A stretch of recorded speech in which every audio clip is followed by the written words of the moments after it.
Abdullah Abdullah visit to Pakistan, behind the scenes factors.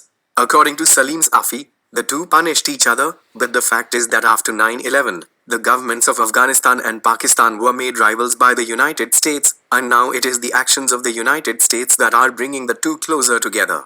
After 9/11, Pakistan sided with the United States and sacrificed the Taliban, which led to the end of their rule sooner than expected by the United States. So, Pakistan also changed its policy towards the Taliban, which angered the Afghan government, and at one point, the Afghan government institutions also started responding to Pakistan.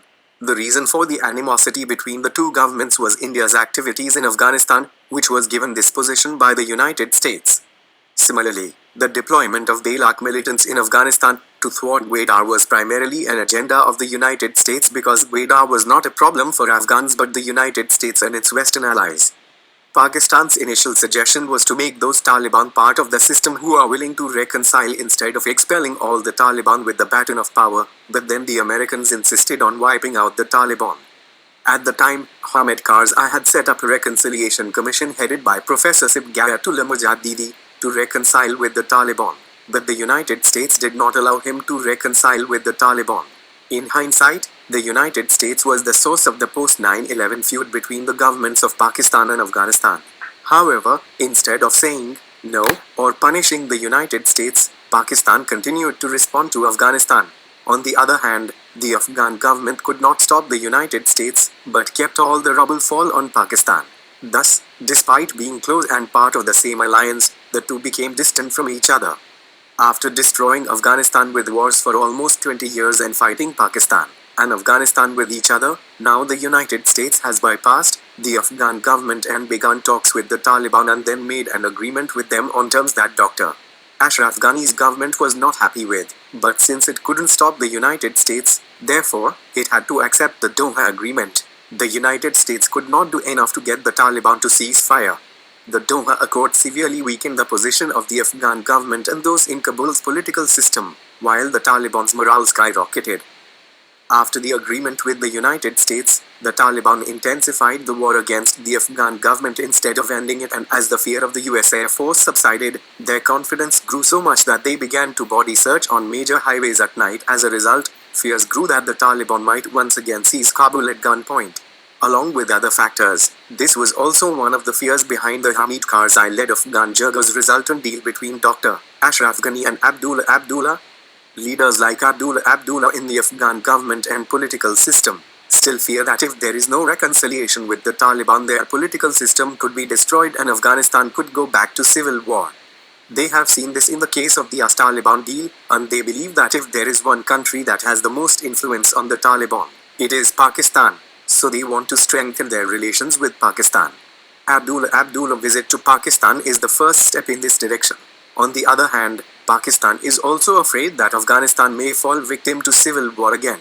Pakistan also realizes that its influence on the Taliban is diminishing day by day and that of other countries is growing. With the Taliban, Pakistan's doors are open, but the other side of the coin is the Afghan government and people like Abdullah Abdullah, with whom there have been tensions in the past. Pakistan can play a better role in reconciliation only if it restores trust with the other side. That is why it not only wants to bring the Afghan government closer but also people like Abdullah Abdullah. That is why Abdullah Abdullah was given full protocol and did more than he expected. Some people ask this question that the real enmity with the Taliban was that of Tariq, Uzbek and Hazara leadership. So how come the Afghan government can be serious about reconciliation with the Taliban? But the fact is that Abdullah Abdullah is more serious than Dr. Ashraf Ghani and some of his cabinet members. The reason for this is that if a deal is reached with the Taliban, an interim government will have to be formed, as a result of which Ashraf Ghani will have to scarify his government. Similarly, if the Taliban become part of the political system, they will replace Pashtun leaders like Dr. Ashraf Ghani. Tajiks, Uzbeks and Hazaras believe that they have a share in the current system, and even after the Taliban becomes part of the system, they will still have a share in it while also saving us from war.